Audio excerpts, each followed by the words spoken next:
Muy buenas a todo el mundo y bienvenidos. Gracias por asomaros por aquí. Hoy de nuevo tenemos el plano Gleason, que lo he descolgado de la pared simplemente para comentar un par de cosas. En su momento ya hice una introducción del mismo, pero hoy la verdad que el objetivo sería aclarar un tema, porque hubo unas cuantas personas que me dijeron, oye, que es una proyección azimutal, equidistante. Evidentemente, yo en su momento cuando lo hice lo sabía, que eso era así. Veamos, por ejemplo, Sudamérica con respecto a las proporciones de Norteamérica. Eso creo que es una de las cosas que me quedó en su momento pendientes, pero vamos, simplemente quería aclarar que nosotros, el mensaje era que debemos de pasar, los que quieran pasar, a creer a que no somos una esfera que va a millones de kilómetros en el espacio flotando, desplazándose, y no nos ha pasado nada, ¿vale?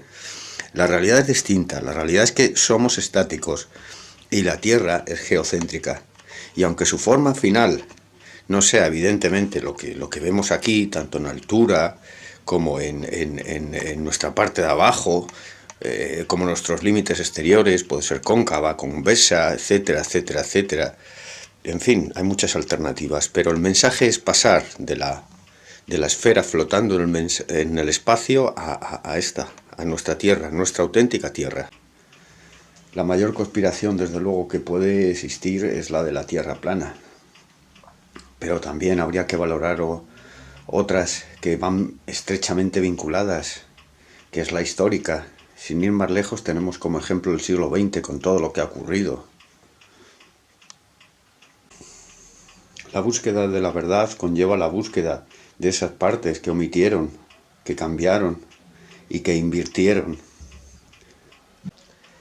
El plano Gleason se hizo en 1892, a finales del siglo XIX y comienzos del siglo XX. En el contexto histórico, voy a comienzos del siglo XX y antes de la Primera Guerra Mundial, voy a marcar en rojo donde existían ya los poderes de las élites satánicas establecidas completamente, y en rojo y verde donde estaban también asentados pero sin gobernar el país o imperio. Comencemos a verlo, si os parece, en rojo donde estaban asentados. Por supuesto, Estados Unidos, como no, Inglaterra, Canadá. La India pertenecía todavía a Inglaterra. Francia, por supuesto. En rojo, en África, he marcado todas las colonias que eran inglesas, y en color negro, como vemos, que también las pondré puntos rojos, pertenecían a Francia. Son distintas ellas. En España teníamos apenas esta zona que vemos por aquí, que es el Sáhara, y teníamos también el protectorado de Marruecos.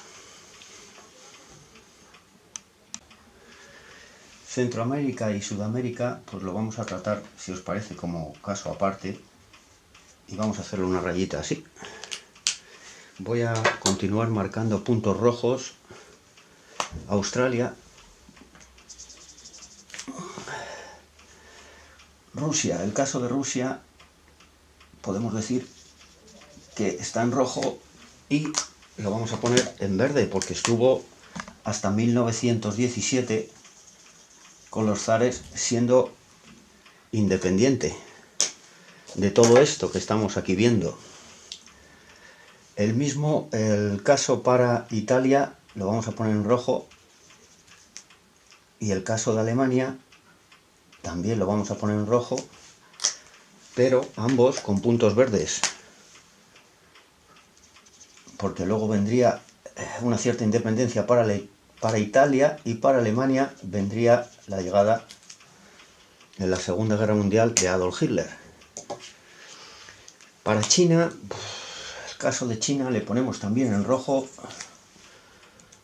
porque en algún momento de la historia ha pasado a formar parte de toda esta conspiración global, y le ponemos en verde, porque pasa lo mismo que con la Rusia de los zares. Es decir, las dinastías tan antiguas de los chinos se mantuvieron independientes.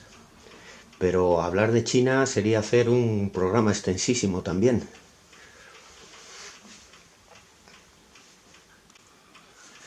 En el caso de Japón hacemos exactamente igual, que es ponerle 2 puntos, porque hasta después de la Segunda Guerra Mundial no pertenecería a el gobierno global. Vamos a ver si os parece y a ir sintetizando. A partir de acabar la Segunda Guerra Mundial, en 1945, Japón, pues le ponemos un punto rojo grande. Rusia, a partir de 1917, le ponemos un punto grande. Vamos a ver si os parece en África las colonias que tenía el imperio de Bismarck.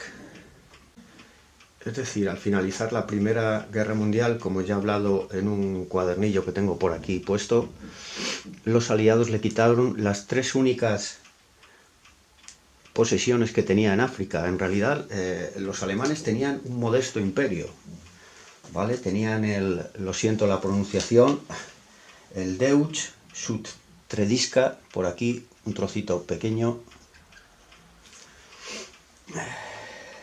el Deutsch Ostratiska, que andaba por aquí también, y otro tercero que sería por la zona de aquí, el Camerún, el actual Camerún.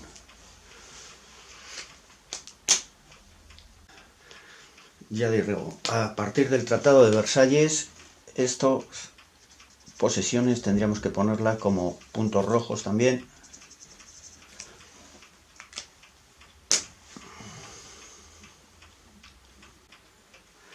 Es decir, a partir de la Segunda Guerra Mundial, cuando los aliados ganaron a las potencias centrales, Italia, le trazamos un punto enorme rojo y, por supuesto, como no, para Alemania. El caso de España, bueno, que cómo lo deberíamos de tratar, solamente diré que cuando la Unión Soviética en 1917 se estableció por primera vez a nivel mundial los ideales del comunismo, en 1920 en adelante sería cuando llegaría a España. Y bueno, como digo, España yo creo que merecería un programa entero, porque luego ya vino la guerra civil y demás, y toda una década por estudiar. Bueno, en síntesis, analicemos bien el concepto llamado imperialismo y quién se comió a quién. Y bueno, aunque llevemos, digamos que 20 siglos de historia, lo que valdría sería en este caso más que nada lo que ha ocurrido en el siglo XX. Los acontecimientos sucedidos en el siglo XX iban encaminados a la toma del control de toda nuestra tierra por parte de las élites satánicas. Es cuestión aclarar que los imperios de Alemania con Hitler, Japón de Hirohito, la Italia de Mussolini y la Rusia con los últimos zares en la historia, los Romanov, no fueron los enemigos de la libertad y la democracia como siempre nos han contado. Todos ellos fueron los únicos que ofrecieron resistencia al establecimiento, ya en aquella época, de lo que creo millones de personas conocen como el nuevo orden mundial. Agradezco a todos y todas el tiempo dedicado a ver conmigo este vídeo sobre estas reflexiones. Saludos y hasta otra.